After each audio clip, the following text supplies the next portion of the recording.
We've been getting a lot of questions lately about pay, performance pay, incentive comp, profit sharing, how do we increase pay to attract great people? All of these questions around money.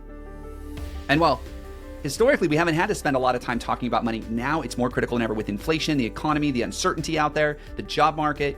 People are starting to talk about money more than ever before.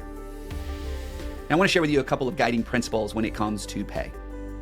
First off, I believe that you need to pay people what they are absolutely worth to your company, and maybe even a little more. Because what happens is, too often, we look at paying our people as something we have to do. But when we realize that we're asking them to enter this transaction with us where they give us their time, they give us their talents, and then we give them pay in return, there should be a good ROI for both of us. That return on investment for them as well as for you. And when the return on investment is no longer good, it's no longer feasible, that's when employers, we look at them and say, they're not a good employee. And that's when employees look at us and they say, you know what? You're not a good employer.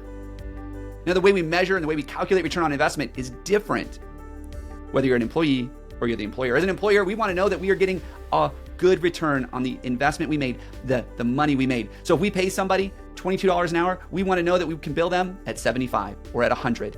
And that gap allows us to cover all of our overhead, all the things we need to support and train them, but also to make some profit in the meantime. It's very much a dollars and cents kind of ROI. Now, from the employee's perspective, it's not.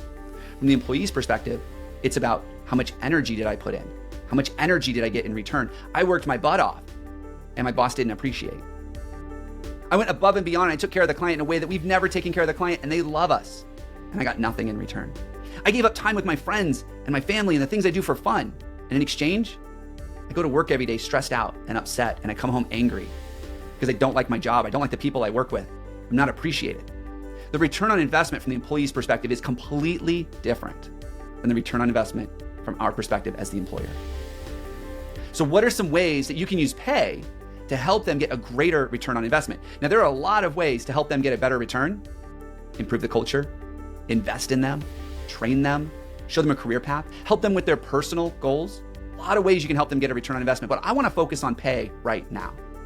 Because there's a lot of talk about hiring people that are going to go above and beyond. They're going to take better care of the customer. They're going to watch profitability on a job more than ever before.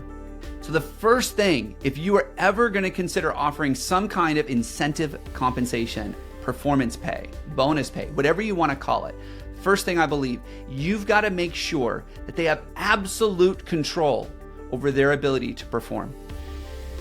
If there's a bottleneck in your process or there's a different department that's doing some of this stuff, you cannot expect the employee to perform if someone else isn't. So they have to have complete control. And one of the easiest ways to do that is to know exactly what you're measuring, know exactly how you're keeping score, and making sure that that employee impacts that score on their own. In other words, make sure you have solid metrics or solid scorecards, and make sure that that employee knows exactly what they need to do to hit the numbers you're asking them to hit. And if they don't, or you don't, it's time to look at your training. It's time to look at the ways that you're developing your people so that they actually have control over being able to perform above the set standards. Now, one of the things I would recommend is to offer two ways for people to perform. One of them is, here's what it takes to do your job well, and keep your performance metrics up. Maybe it's quality. Maybe it's not quantity. Maybe it's not revenue. Maybe it's not profitability. Maybe there are other ways for people to perform in that role. And then you get other people that really want control of their pay. You give them the option. Do you want base pay and you get to keep your job and do your job well, and we'll take care of you and we'll train you and we'll do everything else?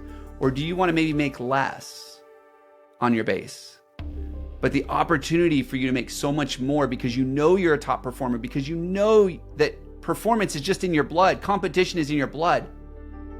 Now you pay a higher incentive comp to those people.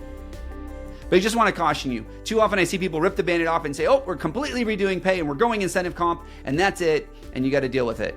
And I'll tell you that almost never works. It takes time for these shifts in your culture and your leaders to be able to adapt to this. So to recap, focus on metrics, the things that people can control. Make sure you have a solid conversation, good job description. You know exactly what performance means and how it's measured. And then finally, be prepared for any culture changes that may occur when you start implementing incentive comp into your business. Did you like this video? Be sure to subscribe to my YouTube channel to get notified when future hiring tips are published. Also, head over to corematters.com and check out additional content to help you hire better people faster. Until the next video, remember, when you have the right people, every part of your business gets better.